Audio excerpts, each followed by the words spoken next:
Hey, what's up guys? So today we're going to be talking about Heinstian shaker bottle. So what is really cool is basically it's a blender bottle within itself. So today we have the color black here. It's very sleek, easy to clean. So before we use anything, you always want to clean the bottle with some warm water and some soap. Always do you good. So what it includes the charger, which is on the bottom of this. So what's really cool about the charger is that you don't have to charge the entire bottle. What you can do is unscrew it at the bottom, and then you're able to charge it here, which the connection goes here, and plug into the wall, which is really cool.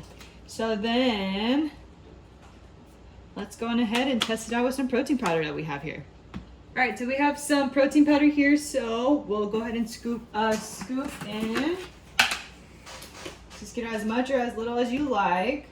So you basically just toss it in, put it in, hold the button a little bit, and then